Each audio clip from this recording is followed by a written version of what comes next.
बिस्मिल्लाहिर्रहमानिर्रहीम। आप लोगों ने गोश्त तो बहुत खाया होगा, पर आज जो हम सीखने वाले हैं भुना हुआ गोश्त बहुत ही मज़ेदार बनता है। एक बार घर में ज़रूर ट्राई करें। सबसे पहले हम लेंगे 5 प्याज, उसकी छोटी छोटी कटिंग करेंगे। उसके बाद में हम डालेंगे कुकर में ऑयल, तकरीबन 1 कप में ऑयल डालूँगा।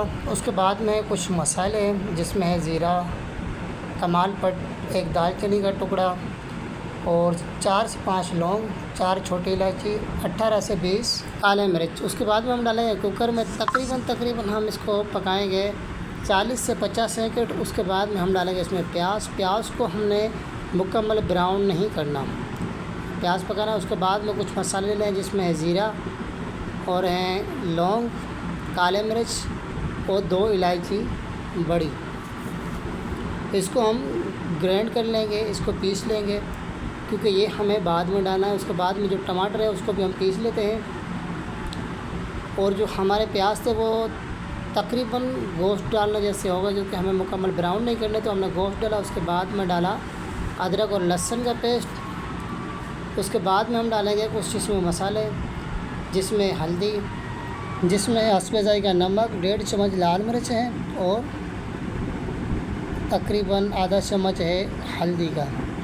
हम गोश्त में डाल के अच्छी तरह से भूनेंगे। उसके बाद में थोड़ा थोड़ा पानी भी डालते रहें और अच्छी तरह से भूनते रहें। उसके बाद में हम डालेंगे इसमें टमाटर की पेस्ट डालने के बाद में हम देंगे इसको ढक्कन तकरीबन 2 मिनट के लिए। उसके बाद में डालेंगे हरे धनिया की डंडियाँ, हरा धनिया नहीं पर हरे धनिया जो होते हैं उसकी डंडियाँ होती है ना, वो हम काट के डालेंगे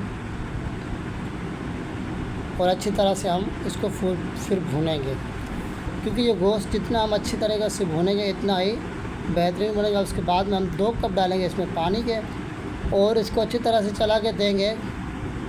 कुकर का ढक्कन बंद करेंगे तकरीबन 20 मिनट के लिए। 20 मिनट के बाद में हम जब खोलेंगे देखेंगे तकरीबन जो हमारा गोश्त है वो गल चुका है। उसके बाद में हम इसको तेज़ आंच पे हमें इसका जो पानी है वो खुश्क करना है, क्योंकि देखेंगे पानी जो है वो खुश्क हो चुका है। उसके बाद में हम डालेंगे इसमें दही डाल के हमें दही से भी अच्छी तरह से भूनना है। और उसके बाद में कुछ मसाले जो हमने पहले मसाला पाउडर किया था उसका 1 चम्मच काले मिर्च, 1 चम्मच है सूखा धनिया और कसूरी मेथी, ये डाल के जिस प्याली में हमने दही डाली थी उसमें पानी थोड़ा सा डाल के वो हम डाल देंगे इसी गोश्त में और अच्छी तरह से भूनेंगे। जब इसका पानी खुश्क हो जाए, ऑयल बाहर आ जाए, तो हमारा समझ लें भुना हुआ गोश्त तैयार हो चुका है। तो इस तरीके से आप बनाएंगे तो बहुत ही बेहतरीन बनता है, बहुत ही मज़ेदार बनता है। एक बार आप घर में ज़रूर ट्राई करें। आज का थैंक्स स्पेशल मीर हसन पक्को मोड़ वालों को।